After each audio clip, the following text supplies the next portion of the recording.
ದೆಹಲಿಯ ಐತಿಹಾಸಿಕ ಸೌತ್ ಬ್ಲಾಕ್ನಲ್ಲಿ ನಿನ್ನೆ ನಡೆದ ಅಂತಿಮ ಸಚಿವ ಸಂಪುಟದ ಸಭೆಯಲ್ಲಿ 1.60 ಲಕ್ಷ ಕೋಟಿ ರೂಪಾಯಿ ಮೌಲ್ಯದ ಯೋಜನೆಗಳಿಗೆ ಅನುಮೋದನೆ ನೀಡಲಾಗಿದೆ ಎಂದು ಕೇಂದ್ರ ಸಚಿವ ಅಶ್ವಿನಿ ವೈಷ್ಣವ್ ಇಂದು ತಿಳಿಸಿದ್ದಾರೆ. ಪತ್ರಿಕಾಗೋಷ್ಠಿಯಲ್ಲಿ ಅವರು, ಈ ಬಾರಿಯ ಬಜೆಟ್ನಲ್ಲಿ ಘೋಷಿಸಲಾದ ನಗರ ಸವಾಲು ನಿಧಿಗೆ 1 ಲಕ್ಷ ಕೋಟಿ ರೂಪಾಯಿಗಳ ಅನುದಾನವನ್ನು ಸಚಿವ ಸಂಪುಟ ಅನುಮೋದಿಸಿದೆ.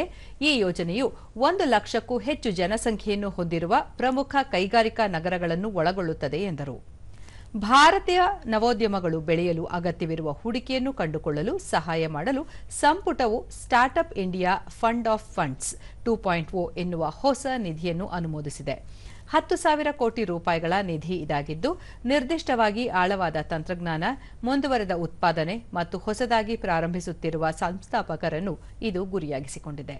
ಹೊಸ ಆಲೋಚನೆಗಳು ಬಂದ ಸಂದರ್ಭದಲ್ಲಿ ಆರ್ಥಿಕ ಬೆಂಬಲವಿಲ್ಲದೆ ಅದು ವಿಫಲವಾಗಬಾರದು ಎನ್ನುವ ಉದ್ದೇಶವನ್ನು ಈ ಯೋಜನೆ ಹೊಂದಿದೆ ಎಂದರು. ಇದರ ಜೊತೆಗೆ ಕರ್ನಾಟಕ, ದೆಹಲಿ, ಹರಿಯಾಣ ಮತ್ತು ಮಹಾರಾಷ್ಟ್ರ ರಾಜ್ಯಗಳಾದ್ಯಂತ ಒಟ್ಟು 12 ಜಿಲ್ಲೆಗಳನ್ನು ಒಳಗೊಂಡ 3 ಮಲ್ಟಿ ಟ್ರ್ಯಾಕ್ ಯೋಜನೆಗಳಿಗೆ ಕೇಂದ್ರ ಸಚಿವ ಸಂಪುಟ ಸಭೆ ಒಪ್ಪಿಗೆ ನೀಡಿದೆ.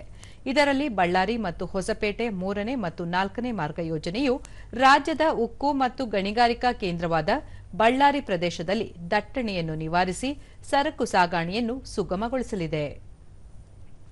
ಈ ಯೋಜನೆಯು ಹೊಸಪೇಟೆಯಿಂದ ಹಂಪಿ, ಬಳ್ಳಾರಿ ಕೋಟೆ, ದರೋಜಿ ಕರಡಿ ಅಭಯಾರಣ್ಯ, ತುಂಗಭದ್ರಾ ಅಣೆಕಟ್ಟು, ಕೆಂಚನಗುಡ್ಡ ಮತ್ತು ವಿಜಯ ವಿಠಲ ದೇವಾಲಯ ಮುಂತಾದ ಪ್ರಮುಖ ಪ್ರವಾಸಿ ತಾಣಗಳಿಗೆ ರೈಲು ಸಂಪರ್ಕವನ್ನು ಸುಧಾರಿಸುತ್ತದೆ ಎಂದು ಸಚಿವರು ತಿಳಿಸಿದ್ದಾರೆ. इसका डिजाइन का काफी प्री वर्क काफी किया जा चुका है.